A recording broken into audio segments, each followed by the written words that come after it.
Today I have brought with me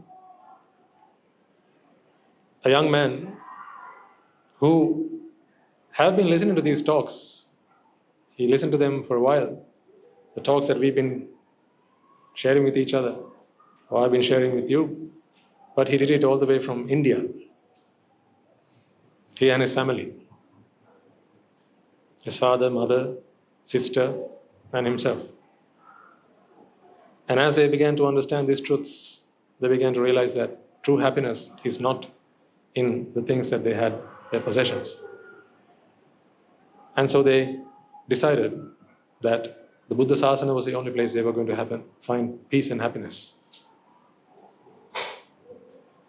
So having discussed among themselves, they came to a conclusion that our lives should no longer be spent doing useless, nonsensical, time-wasting things. And they decided to come and join us. They have been with us for some years now. And I want you to hear from this young man.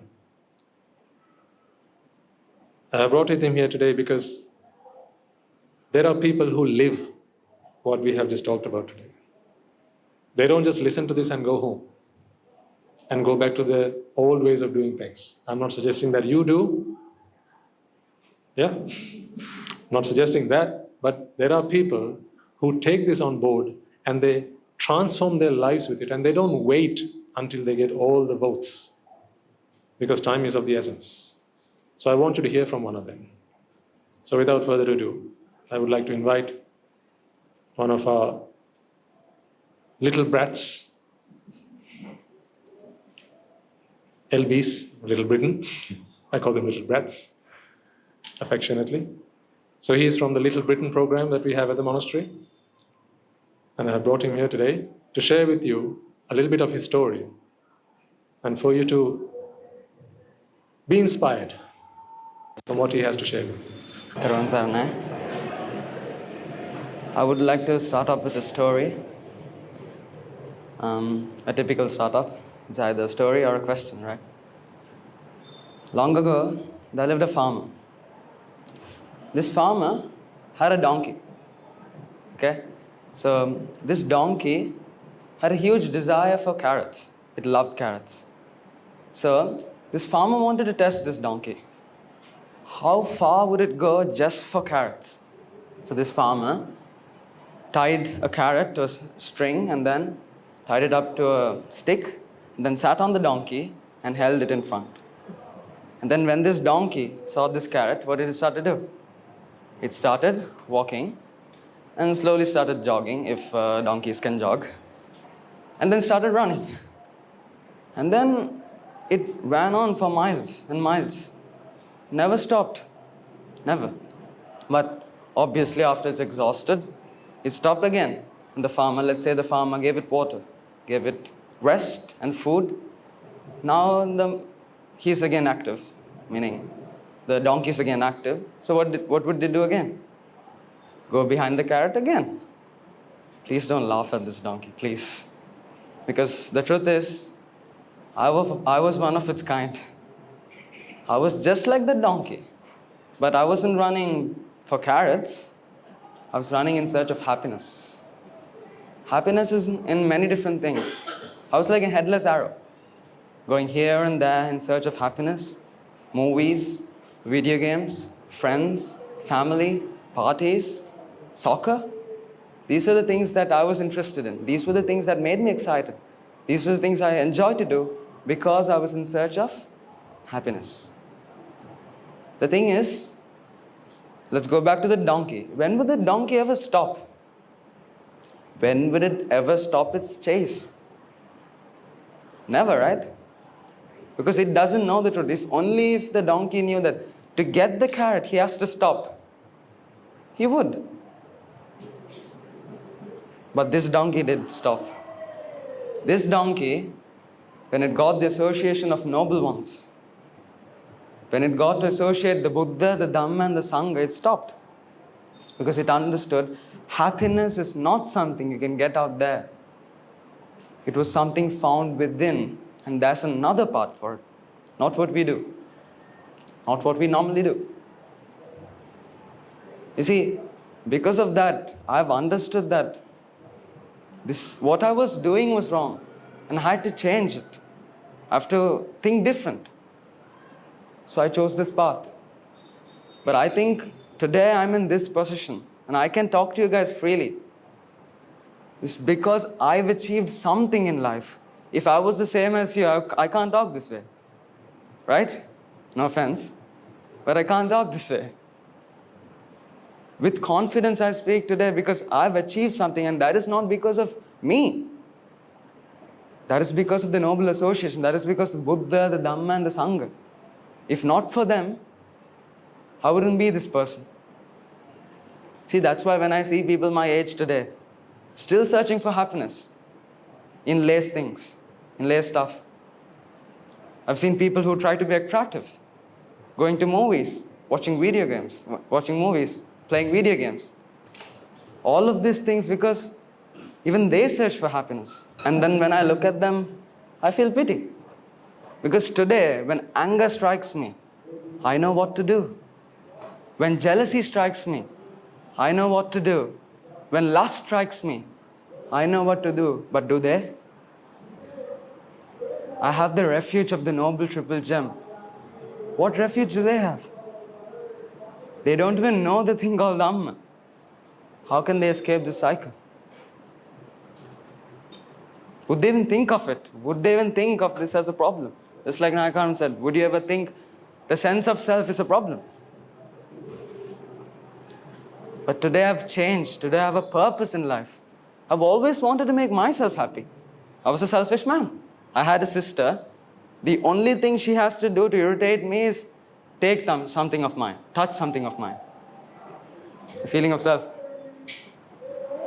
But today I have a different goal, I have a different purpose. Not to make myself happy, but to make everyone else happy, the entire world. And that is because of my teachers. That's why my heart is filled with gratitude today. I don't know how to express this in words. But they changed me. If one day I would be a piece of art, they are the artists. They are the unsung heroes of my life. Without them, this wouldn't be possible. This wouldn't. Because every day I wake up, I'm surrounded by these people. I live amongst great people. Even a sight of them is a huge thing, isn't it? Today you guys can freely talk to our Venerable Nayakathera, but at the monastery it isn't like that. Even a sight of him is a huge thing.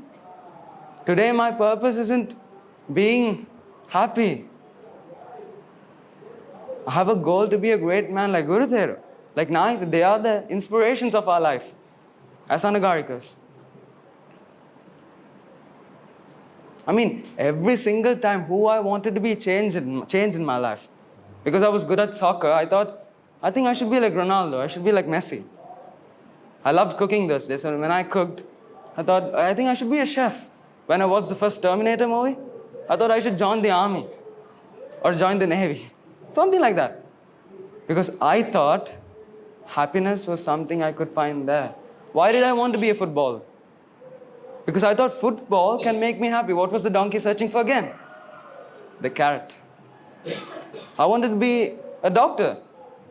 Why did I want to be a doctor? Because I wanted to be happy. What was the donkey searching for again? The carrot. I feel I'm blessed today. Because I have something that most in this world don't. Most. Something my teacher tells me, there's this famous quote that my teacher always tells me, you don't have to be great to start, but you have to start to be great. I know I've started. And one day, someday I would be great. I know that too because I live amongst great people. Attaining Nibbana is not a big deal. That's what I feel. Obviously it is. But when you're always surrounded by great people who are striving hard, not only for their own liberation, not only for their own salvation, but mine too. Why does Nayak Hamdra every day come here?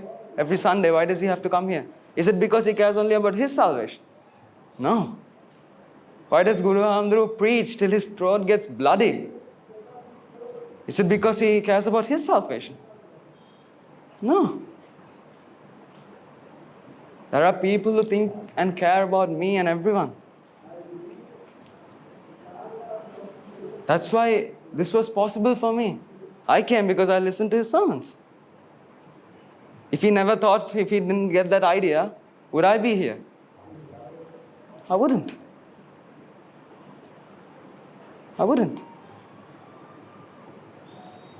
So, today I know I've started. Because at least 5 advices per day. Step by step, I'm getting closer and closer to my own liberation. Maybe small steps. Small steps every day, but you all know small steps can take you a long way. A long way.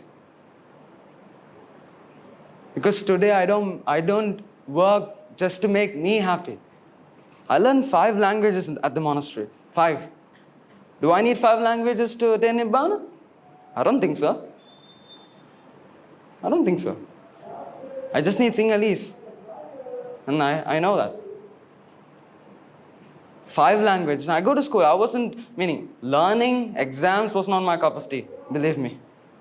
But today I do all of that with a happy heart, with a filled heart, with a content heart, because I do it not for me, for everyone else. Today I have this small book where I write down the words I don't know. English, Tamil, Hindi, Malayalam, Telugu.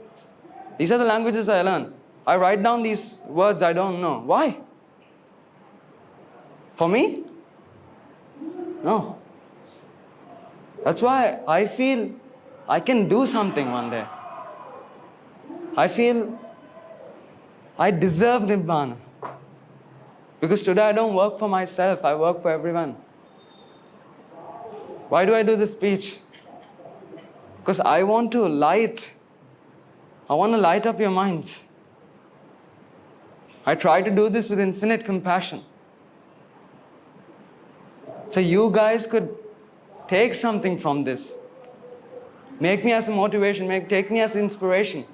And work hard to achieve your salvation, to achieve your liberation. Because I'm really, really grateful for the people who helped me. Really. I don't have words to express.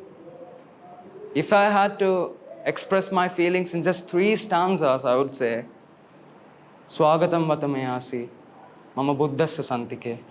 Swagatam vatamayasi, mama dhammasya santike. Swagatam vatamayasi, mama sanghasya santike. The greatness and the goodness that has happened to this mind, this ignorant mind, just because of the Buddha, the Dhamma, and the Sangha. May the blessings of the Noble Triple Gem be with you all. Thank you. If he had decided not to come, then his parents would not have been able to make that journey either. You know what it's like. You come, if it was in the same country at least, something could be done. But imagine, today his mother is a Sila Shavika. His younger sister is part of the 13 minus little children's program, little girls. So she's waiting to turn 14. As soon as she does, she'll be a proud member of the Anagarika family. How old is your sister? 9. She says only 9. I say only 9, but if you ever get a chance, listen to her. Then you'll be on cloud 9.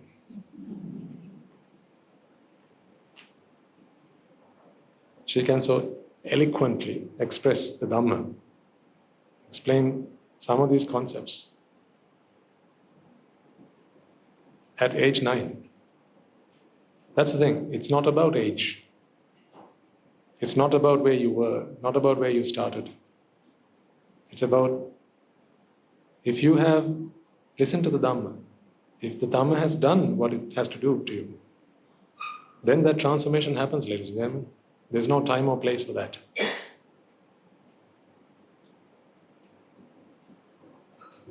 His parents were both lecturers at universities, educated people. really well to do. So to pack up everything and then come down to Sri Lanka and settle down here?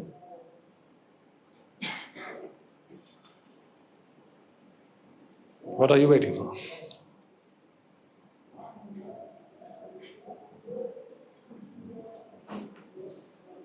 You don't have oceans to cross, do you?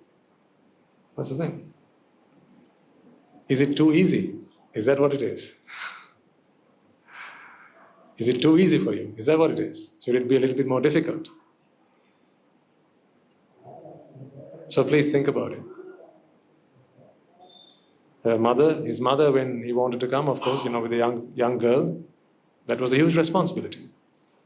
So initially she came with her and sent her to our school, enrolled her in the school, and let her try it out and see how she would settle. But the Anagarika Mahatmyas, of course, they didn't just let her be.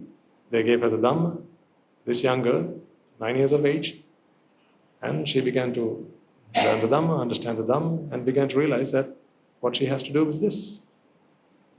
So today she doesn't cry asking for the TV or to play with dolls. She doesn't ask for nice dresses. But what does your 9-year-old ask for? What does your 10-year-old ask for? 12-year-old? 15-year-old? 16-year-old? 18-year-old? 20-year-old? See, that doesn't change. Age doesn't mature. The Dhamma matures. The age is just a number. You just want different things as you grow older. You don't not want things. You just want different things as you grow older. But these are people whose lives have been touched by the Dhamma and they have been transformed. That is why I have brought him here today. To show you, ladies and gentlemen, that change can happen in any heart. It doesn't matter what age it is.